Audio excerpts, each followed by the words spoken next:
வணக்கம். நான் உங்கள் ஆகாஷ் சுதாகர். ஆகாஷ் நியூஸ் சேனல் சார்பாக உலக மக்களை சந்திப்பதில் நான் பெருமை கொள்கிறேன். மகாவிஷ்ணு ஒரு பரபரன்னு தமிழகம் எங்கும் இந்தியாவில் உள்ள அனைத்து இந்துக்களையும் திரும்பி பார்க்கக்கூடிய ஒரு செய்தி அனைத்து தமிழக ஊடகங்களிலும் பரபரப்பாக பேசிக்கிட்டு இருக்காங்க. மகாவிஷ்ணு யார் அப்படின்னா, மகாவிஷ்ணு ஹிந்து கடவுள் அப்படின்னு. கரெக்டு தான். விநாயகர் சதுர்த்தி அதுவும் மகாவிஷ்ணுவை கைது செய்ய 200 பேர் கொண்ட ஒரு மிகப்பெரிய ஒரு போலீஸ் படையோடு சென்னை விமான நிலையத்திற்கு ஒரு இணை ஆணையர், உதவி ஆணையர் தலைமையில் பெரும் படையோடு காவல்துறை சென்று அமைச்சர் அன்பில் பொய்யாமொழி அழுத்தத்திற்கிணங்க மகாவிஷ்ணுவை கைது செய்ததாக பல ஊடகங்கள் பேசிக்கிட்டு இருக்காங்க. ஸோ விவாதம் பண்ணிக்கிட்டு இருக்காங்க. ஸோ என்ன பேசினார், என்ன செஞ்சார், நீங்களே பாருங்க. மீண்டும் மீண்டும் பிறப்பாய். எப்போது மீண்டும் மீண்டும் பிறப்பாய்? நீ செய்யற செயலுக்கு நீயே பெருமை அடிச்சுக்கிட்டனா மீண்டும் மீண்டும் பிறப்பாய். நீ செய்யக்கூடிய செயல்களுக்கு இறைவனை காரணம் கூறும்போது பாவ புண்ணிய என்ற இரு வினைகளும் உங்களை சேராது. விச் மீன்ஸ் நல்லவனா இருக்கான், ஒருத்தன் ஹீரோவா இருக்கான், ஒருத்தன் ஹீரோ மாதிரி இருக்கான். ஏன் இந்த மாற்றங்கள்? போன ஜென்மத்தில் நீங்க என்ன செஞ்சீங்களோ அதை பொறுத்து உங்களுக்கு இந்த பிறவி கொடுக்கப்பட்டிருக்கிறது. எப்படியோ வாழ்ந்து எப்படியோ செத்து போயிடலான்னு மட்டும் நினைக்காதீங்க. அடுத்த பிறவி கொடூரமா இருக்கும். நான் எப்படி அடுத்த பிறவியை நம்புறது? இப்ப பல பேர் கை இல்லாம பிறக்கிறாங்க, கால் இல்லாம பிறக்கிறாங்க, கண் இல்லாம பிறக்கிறாங்க, வீடு இல்லாம பிறக்கிறாங்க, பல நோய்களோட பிறக்கிறாங்க. இறைவன் கருணையானவர்னா எல்லாத்தையும் ஒரே மாதிரி படைச்சிருக்கணுமே, ஏன் அப்படி படைக்கல? ஒருத்தன் கோடீஸ்வரனா இருக்கான், ஒருத்தன் ஏழையா இருக்கான், ஒருத்தன் இப்படி இருக்கான், ஒருத்தன் அப்படி இருக்கான், ஒருத்தன் கிரிமினலா இருக்கிறான், ஒருத்தன் நல்லவனா இருக்கான், ஒருத்தன் ஹீரோவா இருக்கான், ஒருத்தன் ஹீரோ மாதிரி இருக்கான். ஏன் இந்த மாற்றங்கள்? போன ஜென்மத்தில் நீங்க என்ன செஞ்சீங்களோ அதை பொறுத்து உங்களுக்கு இந்த பிறவி கொடுக்கப்பட்டிருக்கிறது. இருள் சேர் இரு வினையும் சேரா இறைவன் பொருள் சேர் புகழ் புரிந்தார் மாட்டு. இந்த திருக்குறள் எத்தனை பேருக்கு தெரியும்? எல்லா ரகசியத்தையும் இதுல வச்சு லாக் பண்ணிட்டாரு திருவள்ளுவர். என்ன பேசணும் நீங்க சொல்லுங்க. மறுபிறவியை பத்தி வேற யார் சொல்லி கொடுப்பா? ஒரு நிமிஷம் மேடம். ஆன்மீகம் என்றால் என்ன? அரசு பள்ளியில ஆன்மீகம் பேசக்கூடாது யார் சொன்னது? இந்தியன் கான்ஸ்டிடியூஷன் லா சொல்லுதா? ஆல் ஆர் ஈக்குவல் தானே பேசிக்கிட்டு இருக்கேன். பாவ புண்ணியத்தை தெரிஞ்சுக்கணும்னா ஏகப்பட்ட பாவத்தை பண்ணுவான். எப்படி கத்துமா வாழ்க்கையை பத்தி சொல்லி கொடுத்தீங்களா? வேற யார் சொல்லி கொடுப்பாங்க? புருஷன் சொல்லி கொடுக்க முடியுமா? பொண்டாட்டி சொல்லி கொடுக்க முடியுமா? யார் சொல்லி கொடுக்க முடியும்? திருக்குறளை மேற்கோள் காட்டி, திருவருட்பாவை மேற்கோள் காட்டி. சரி பேசுங்க. மைக் கொடுங்க அவருக்கு. மைக் கொடுங்க மைக் கொடுங்க. நல்லா போகுது, இன்ட்ரெஸ்டிங்கா போகுது. மைக் கொடுங்க. பேசுவோம் பெருமையா பேசுவோம். அதை எப்படி விட முடியும்? பாவ புண்ணியத்தை பத்தி பேச வேற எதை பத்தி பேசுறது? ஆன்மீகத்தை போதிக்காம என்ன போய்? ஆன்மீகம் என்பது என்ன? பிற உயிர்களுக்கு நீ செய்யும் சேவை தான் ஆன்மீகம். அதானே பேசிட்டு இருக்கேன். ஆசிரியர்கள்னா என்ன வேணாலும் பேசலாமா? See, there is a limit how to speak. There is a man. See, I mean your court. You have called me for a speech. If you are not interested, then you shouldn't have called me. Am I right or wrong? இவ்வளவு நாள் உங்களால் போதிக்க முடியாத கல்வியை, ஞானத்தை நான் போதிக்கிறேன்னா you should thank me. நீங்க எப்படி சண்டைக்கு வரலாம் என்கிட்ட? இல்ல அப்படி டிபேட் பண்றீங்கன்னா டிபேட் பண்ணுங்க, நான் பேசுறேன். இதுவரை நீங்க இந்த பார்த்த காணொளி தான் பரபரப்பா பேசப்பட்டுக்கிட்டு இருக்க ஒரு விவாதம். நான் இப்ப என்ன கேட்கிறேன் அப்படின்னா, மகாவிஷ்ணுவை பள்ளிக்கூடத்திற்கு அழைத்தது யார்? முதல் விஷயம். இரண்டாவது விஷயம், ஒரு கல்வித்துறை உயரதிகாரி ஏதோ XYZ பர்மிஷன் கொடுத்துருக்காங்க. அவர் மோட்டிவேஷன் கிளாஸ் பேசியிருக்காரு. ஓகேவா? ஸோ இதெல்லாம் போய்கிட்டு இருக்கு, ஒன்றும் பிரச்சனை இல்லை. திடீர்னு பார்த்தீங்கன்னா ஒரு மாற்றுத்திறனாளின்ற சொல்லக்கூடிய ஒரு ஆசிரியர் திடீர்னு அவருடைய ஆதங்கத்தை, கோபத்தை வெளிப்படுத்தும் போது பார்த்தீங்கன்னா அதில் ஒரு விவாத பொருளாக, வாக்குவாதமாக ஆகுது. ஓகேங்களா? வாக்குவாதத்தில் தான் தொடங்கினாலும் விவாதமாக ஏற்றுக்கலாம் வாங்கன்னு மேடைக்கு அந்த தம்பி மகாவிஷ்ணு அழைக்கிறார். பெருந்தன்மையோடு அந்த ஆசிரியர் இருந்திருந்தால் அவர் அதில் இருந்திருக்கலாம். ஆனால் வீம்புக்காவது ஒரு பிரச்சனையை பூம் அப்படி பண்ணணும்னு ஆரம்பித்தார். ஸோ அதை ஒரு காணொளி செய்தியாக அதை ஒரு விஷயத்தை எடுத்துக்கொண்டு இந்த 2024 விநாயகர் சதுர்த்தி அதுவுமாக ஏதோ ஒரு விஷயத்தை மறைப்பதற்காக தம்பி அன்பில் மகேஷ் பொய்யாமொழி அவர்கள் மிகப்பெரிய ஒரு பிரச்சனையை கிளப்புறாரு. ஸோ அவர் என்ன கிளப்புறாரு அப்படின்னு பார்த்தீங்கன்னா, எந்த சூழ்நிலையிலையும் அவனை நான் விட மாட்டேன், எவனா இருந்தாலும் ஒரு அதிகாரி மேலதிகாரி கிட்ட பர்மிஷன் வாங்காமல் செய்யக்கூடாது, அவன் யாரு இவன் யாரு. அதாவது தம்பி மகாவிஷ்ணு தவறா பேசினதா சொல்லக்கூடிய இதே அமைச்சர் அவன் இவன் ஏக ஒருமனதாக ஒருமையில பேசிக்கிட்டு இருக்கிறது, ஒரு 10 பேருக்கு மத்தியில ஊடகத்துக்கு மத்தியில பேசிக்கிட்டு இருக்கிறது தவறா தெரியலையா?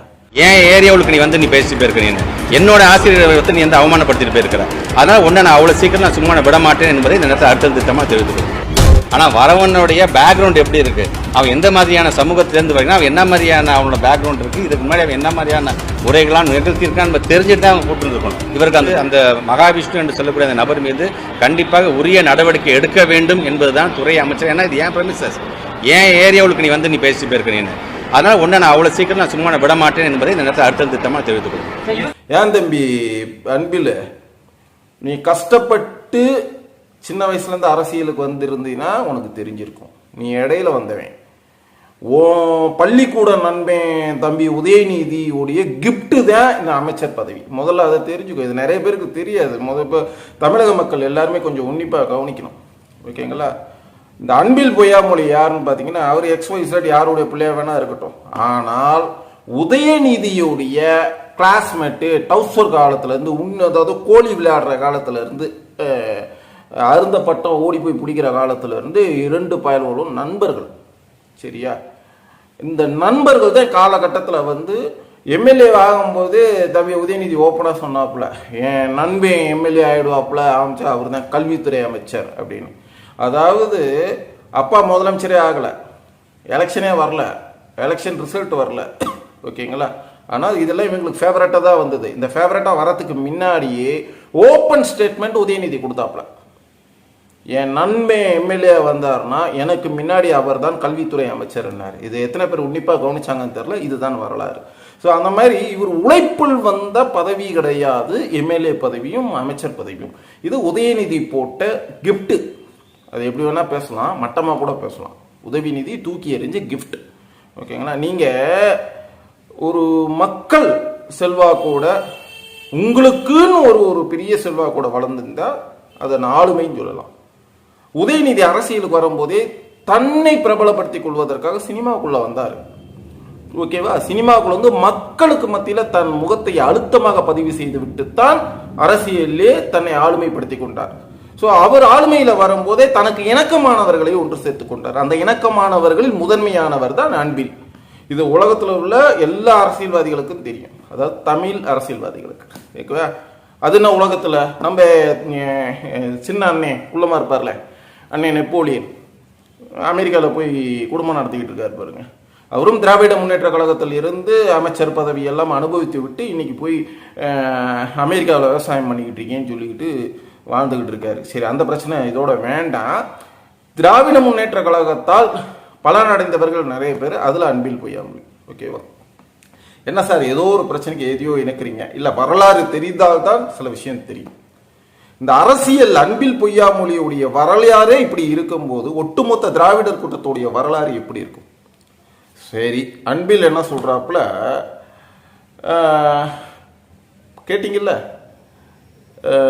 அவன் இவன் அப்படிங்கிற பேச்செல்லாம் இது ஒரு பண்பட்ட ஒரு தொலைநோக்கு சிந்தனை கூடிய படித்த அரசியல்வாதியிலேருந்து வராது. ஓகேவா? முதல்ல அதை மாற்றிக்க அன்பில், அதுக்கப்புறம் நிறைய விஷயத்த மாற்றிக்கலாம். சரியா? அதுக்கப்புறமா என் ஏரியாவுக்குள்ளே வந்துட்டு உன்னை நான் சும்மா விட மாட்டேன். சரி, 5 வருடம் தான் இந்த அரசாங்கம், அதுக்கப்புறம் XYZ யாரோ வருவாங்க. காவல்துறைக்கு உண்மையிலே நடுநிலையாக தான் செயல்படுறீங்களா? அந்த பையன் என்ன தீவிரவாதியா சொல்லுங்க.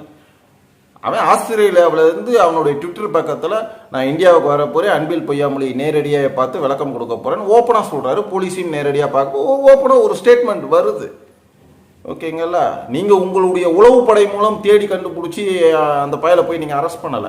ஓப்பன் ஸ்டேட்மெண்ட் முன்கூட்டியே தன்னுடைய காணொளி மூலம் உலகத்துக்கு தெரியப்படுத்தி விட்டு தைரியமாக சென்னை நோக்கி வந்து கொண்டிருக்கும் ஒரு தம்பியை ஒரு 200 படையோட 200 பேருடைய ஒரு ஆளுமைகளை நாங்கள்லாம் கம்பீரமானவே இன்டர்நேஷனல்ல செகண்ட் போலீஸ் அப்படின்னு சொல்லிக்கிட்டு உங்களுடைய தராதரத்தை நீங்களே கெடுத்துக்கிறீங்க.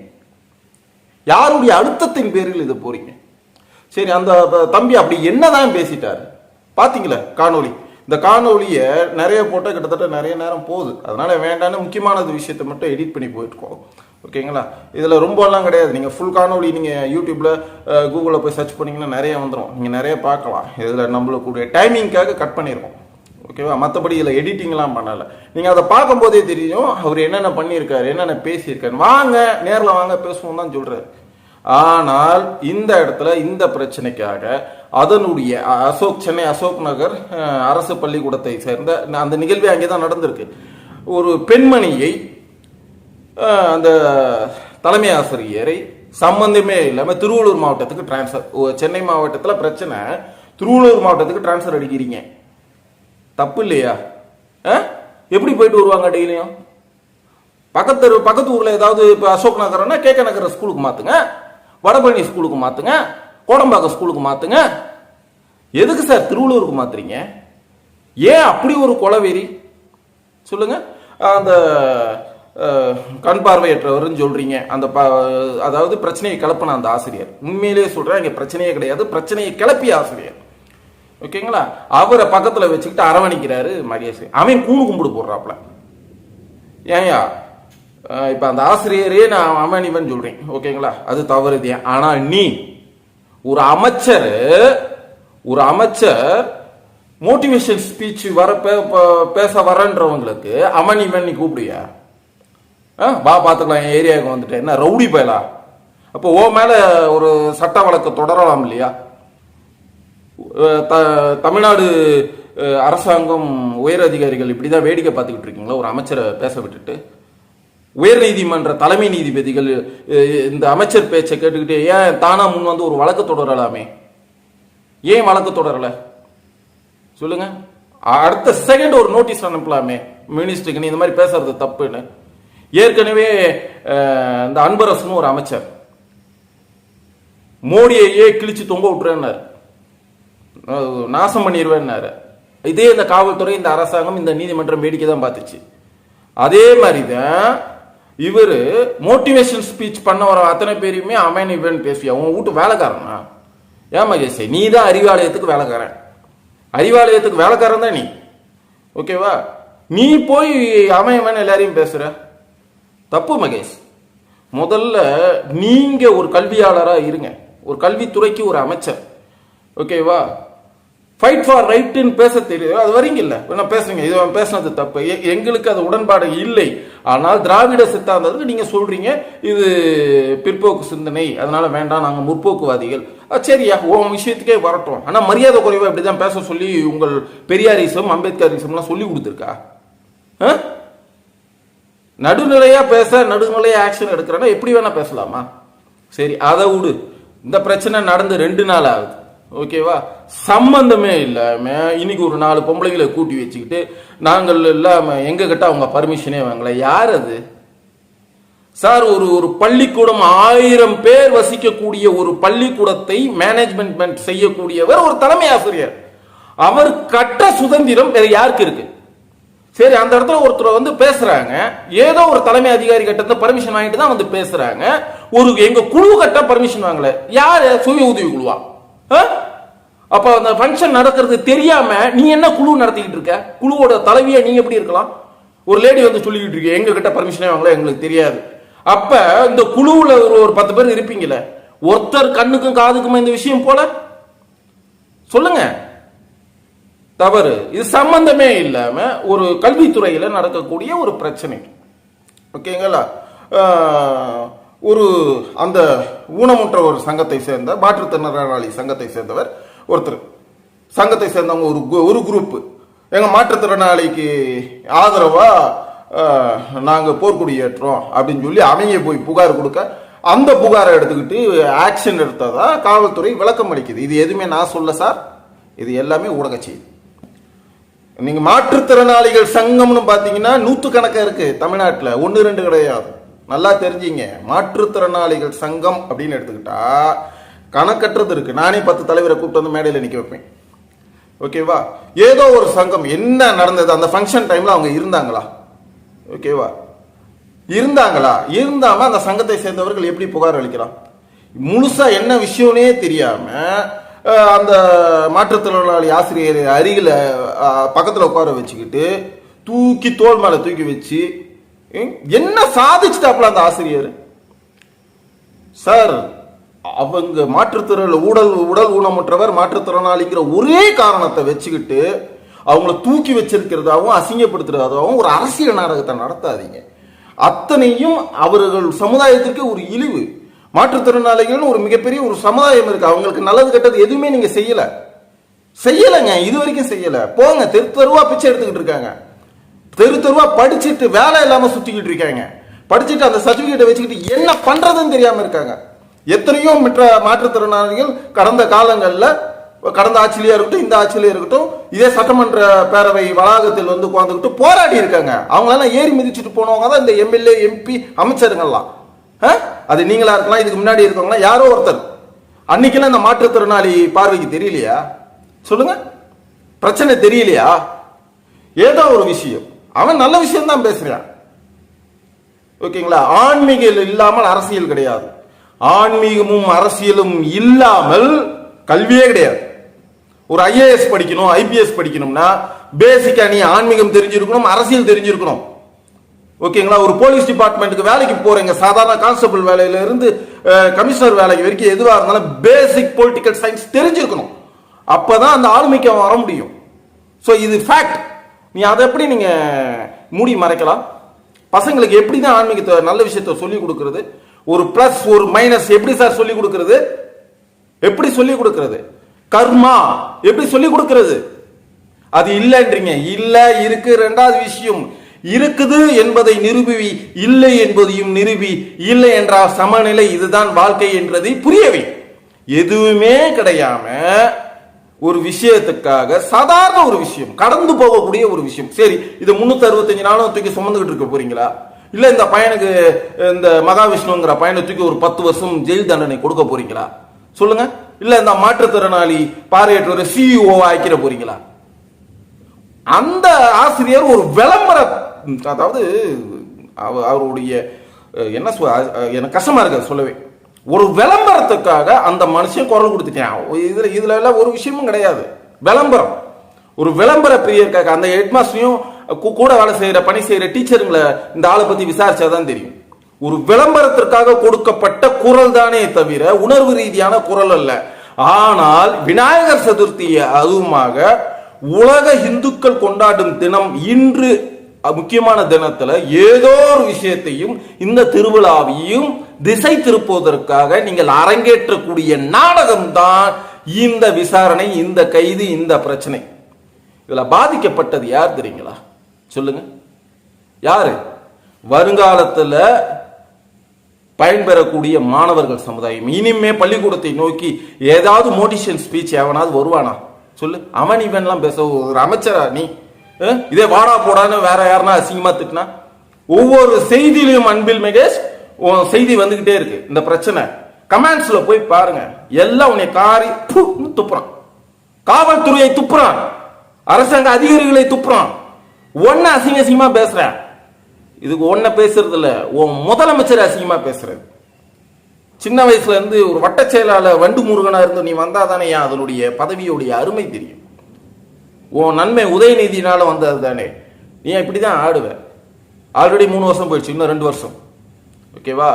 நிச்சயமா அடுத்தது ஒன்ன தூக்கி போட்டு எடப்பாடி பழனிசாமி தான் வந்து உட்கார போறாரு. சத்தியமா நீ அந்த இடத்துல இருக்க போறது கிடையாது. ஓகேவா?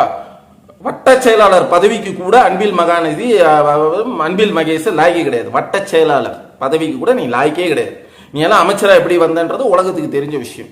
ஓகேவா? கூடிய விரைவில் இன்னும் 2 வருட காலத்துல, ஓகேங்களா, அதிகபட்சம் உன்னை வீட்டுக்கு அனுப்பிச்சிருவாங்க. ஒன்னும் இல்லை, திமுக அரசாங்கத்தை வீட்டுக்கு அமைச்சிட்டு எடப்பாடி பழனிசாமிங்கிற ஒரு ஆளுமை தான் அந்த இடத்துல வந்து உட்கார போறாரு. ரெண்டு விஷயம் தானே தமிழ்நாட்டில் ஆடுறீங்க, ஒன்று ஏடிஎம்கே ஒன்று டிஎம்கே. ஏடிஎம்கே டிஎம்கே 5 வருஷம் நீ 5 வருஷம் நான் 10 வருஷம் நீ அடுத்த 5 வருஷம் நான் இப்படிதான். இன்னொரு 5 வருஷம் நீ வாழலாம் ட்ரை பண்ணா கூட முடியாது.